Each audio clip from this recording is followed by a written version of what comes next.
ओम नमो भगवते वासुदेवाय नमः। जय श्री राम। रामायण कथा किष्किंधा कांड भाग 10 सीता की खोज। लक्ष्मण से प्रेरणा पाकर सुग्रीव ने अपने युद्धपतियों के साथ रामचंद्र जी से मिलने के लिए प्रस्थान किया। एक पालकी मंगाकर उसमें पहले लक्ष्मण को आरूढ़ किया और फिर स्वयं भी उसमें जाकर बैठ गए।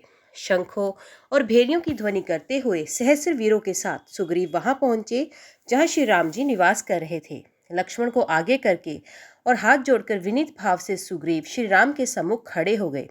रामचंद्र जी से प्रसन्न होकर सुग्रीव को गले लगाया और फिर उसकी प्रशंसा करते हुए कहा, हे वानरेश, समय पर अपने संपूर्ण शुभ कार्य को करने वाला राजा ही वास्तव में शासन करने के योग्य होता है, और जो लोग विलास में लिप्त होकर इंद्रियों के वशीभूत हो जाते हैं वे अंत में विनाश को प्राप्त होते हैं। अब तुम्हारे उद्योग करने का समय आ गया है, अतएव तुम अपने मति अनुसार जैसा उचित समझो वैसा करो, ताकि सीता का पता मुझे शीघ्र प्राप्त हो सके। श्री राम के नीति युक्त वचन सुनकर सुग्रीव ने कहा, हे प्रभु, मैं तो आपका दास हूँ, मैं आपके उपकार को कभी नहीं भूल सकता। जनक नंदिनी की शीघ्र खोज करवाने के उद्देश्य से मैं इन सहस्र वानर युद्धपतियों को लेकर यहाँ उपस्थित हुआ हूँ। इन सबके पास अपनी अपनी सेनाएं हैं और ये स्वयं भी इंद्र के समान पराक्रमी है। आपकी आज्ञा पाते ही ये लंकापति रावण को मारकर सीता को ले आएंगे। इन्हें आप इस कार्य के लिए आज्ञा प्रदान करें।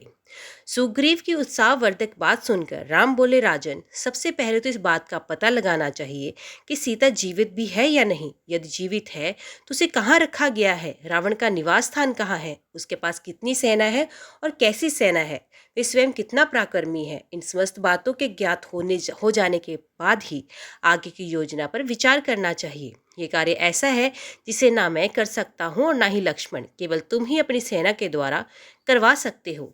राम के वचन सुनकर सुग्रीव ने अपने युद्धपतियों को बुलाकर आज्ञा दी, हे वीर महारथियों, अब मेरी लाज और श्री रामचंद्र जी का जीवन तुम लोगों के हाथ में है। तुम 10 दिशाओं में जाकर जानकी की खोज करो। उन सभी पर्वतों की दुर्गम कंदराओं, वनों, नदी तटों, समुद्री द्वीपों, उपत्यकाओं और उन गुप्त स्थानों को छान मारो जहां उनके होने की तनिक भी संभावना हो। आकाश, पाताल, भूमंडल का कोई भी स्थान छिपा नहीं रहना चाहिए। 1 मास के अंदर जानकी जी का पता मिल जाना चाहिए। यदि इस अवधि में उनका पता ना लगा सके तो तुम स्वयं को वध हुआ समझो। जय श्री राम। रामायण कथा किष्किंधा कांड भाग 11 हनुमान जी को मुद्रिका देना। वानर युद्धपतियों को इस प्रकार की कठोर आज्ञा देकर सुग्रीव हनुमान जी से बोले, हे कपिश्रेष्ठ, पृथ्वी, अंतरिक्ष, आकाश, पाताल, देवलोक, वन, पर्वत, सागर, कोई ऐसा स्थान नहीं है जहां तुम्हारी गति ना हो।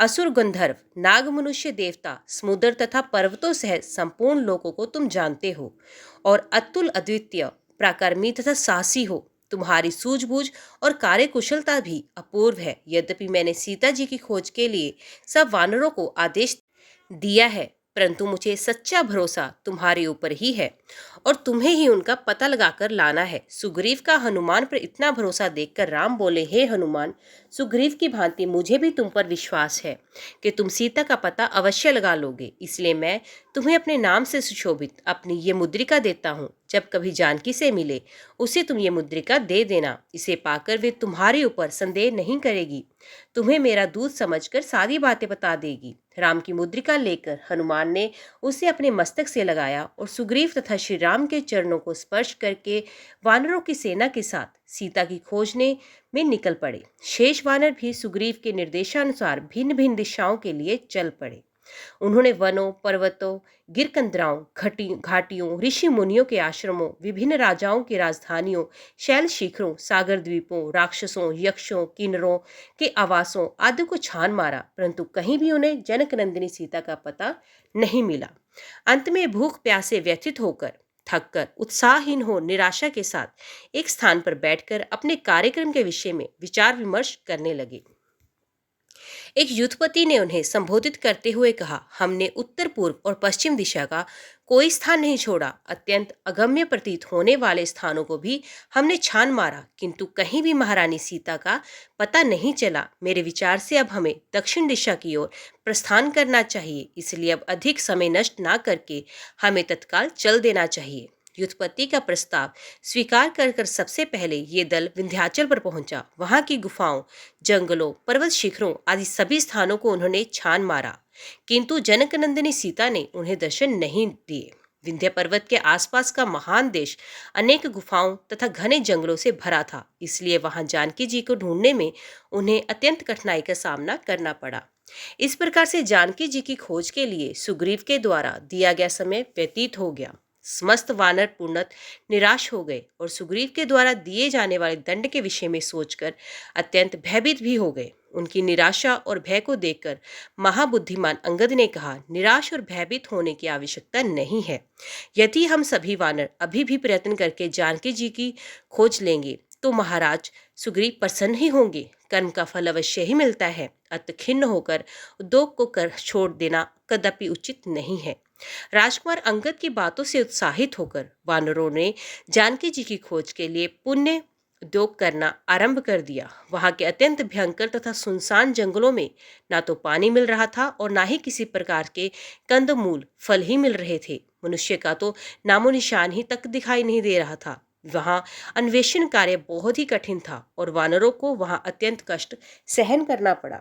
समस्त वानर भूख प्यास से व्याकुल होकर वहां घूम रहे थे तो उन्हें एक गुफा दिखाई पड़ी। वहां वे गुफा यद्यपि अंधकार में थी, किंतु उसमें से हंस, क्रोंच, सारस और जल से भीगे हुए चकवे निकलते हुए दृष्टिगत हुए। उन जल से भीगे हुए पक्षियों को देखकर हनुमान जी ने अनुमान लगाया कि अवश्य ही उस गुफा के भीतर जल का स्रोत है। हनुमान जी की सलाह के अनुसार समस्त वानर उस गुफा में प्रवेश कर गए। ओम नमो भगवते वासुदेवाय नमः। जय श्री राम। तो दोस्तों, आज के वीडियो में बस इतना ही। उम्मीद करती हूँ वीडियो आपको पसंद आई होगी। वीडियो पसंद आई हो तो वीडियो को लाइक और चैनल को सब्सक्राइब जरूर कीजिएगा। तो मिलते हैं अगले अध्याय के साथ। तब तक के लिए देखते व सुनते रहिए। जय मां कंजक, जय माता दी।